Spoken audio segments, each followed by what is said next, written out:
First up is Barry Allen, the Flash most people recognize. He's the classic red-suited hero, a forensic scientist who was struck by lightning and doused in chemicals, gaining a connection to the Speed Force. Barry can move at near-light speeds, phase through walls, time travel, heal rapidly, and create tornadoes with his arms. He's the benchmark for all speedsters, appearing across comics, animation, and live-action shows. His greatest enemy is Bart Allen, the Reverse Flash, a man from the future obsessed with Barry, who turns into his most sadistic and relentless nemesis. Their rivalry spans timelines and tragedies, with Allen often targeting Barry's loved ones just to make him suffer. Next is Garrick, the very first Flash, introduced back in 1940. His powers originally came from inhaling heavy water vapors during a lab experiment, later retconned into a Speed Force connection. Jay isn't the fastest anymore, but he brings wisdom, experience, and a sense of legacy that grounds the entire Flash family. He's often depicted as a mentor figure, especially in the Justice Society of America. His most notable enemy is the rival, Edward Clarisse, a dark reflection of Jay, who recreated the speed formula and uses it for personal gain. Jay's presence reminds us that the Flash legacy didn't start with Barry, and it won't end with him either. Then there's Bart Allen, Barry's grandson from the 30th century. Born with a hyper-accelerated metabolism, he was aging too fast, so he was raised in a virtual world before being sent to the present. As Impulse, Bart is erratic and unpredictable, reacting faster than he can think. But that's also his strength. His brain works at the same hyperspeed as his body, allowing him to process information instantly. He eventually matures into Kid Flash, and even briefly takes on the mantle of the Flash. Bart's most personal villain is Inertia, a clone of Bart, who lacks his humanity and morality. Inertia is manipulative and cruel, pushing Bart to his emotional and physical limits, even causing his temporary death in one storyline. Deeper still, we meet John Fox, a Flash from the 27th century. He's a historian who traveled through time to recruit help from past speedsters, but in doing so, absorbs enough Speed Force energy to become a Flash himself. His powers are similar to other Flashes, super speed, time travel, energy projection, but they're wrapped in a futuristic setting. He often deals with threats unique to his era, like Moda, a radioactive villain who represents the kind of science-gone-wrong dangers of the future. John Fox is a lesser-known character, but a symbol of how the Flash mantle echoes far beyond our present timeline. Now we descend into darker territory with Walter West, the Dark Flash. He's an alternate version of Wally West who failed to save his wife, Linda Park. Devastated, he becomes more aggressive and emotionally unstable, crossing over into the main timeline and briefly replacing the real Wally. His powers are identical to Wally's, but his mindset is entirely different. He uses his speed as a weapon with little concern for collateral damage. Walter doesn't have a traditional villain. Instead, he is the threat. His story is about grief, identity, and the danger of losing yourself to your pain. He's a tragic figure, a Flash who couldn't outrun his own heartbreak. Before I move on to the next Flash, this is a new channel, and if you enjoy this type of content, a like and follow would be greatly appreciated. Things get even more twisted with Red Death, a fusion of Batman and the Flash from the dark multiverse. In his universe, Bruce Wayne becomes obsessed with preventing loss and forcibly merges with Barry Allen using the cosmic treadmill. The result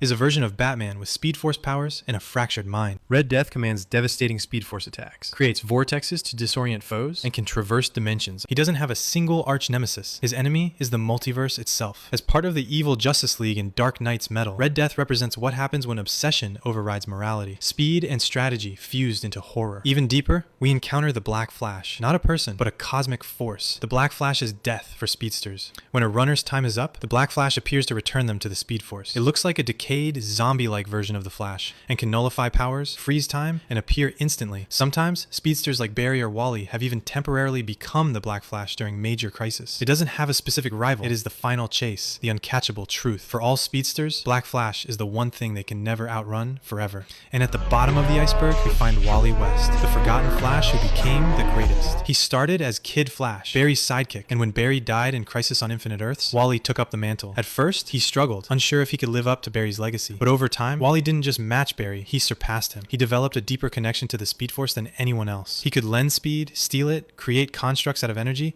and even remember erased timelines. His speed isn't just physical, it's cosmic. He once outran the Black Flash, another time broke through the time barrier using only memory. Wally has faced many villains, but two stand out. Zoom, a twisted time manipulator who believes causing Wally pain will make him a better hero, and Savitar, a cult leader obsessed with mastering the Speed Force. But Wally's greatest battle was with Erasure. During DC's New 52 reboot, Wally was completely written out of continuity, forgotten by the world and by the readers. It wasn't until DC Rebirth that he broke back into the universe, not by force, but through memory. And yes, he beats your favorite character.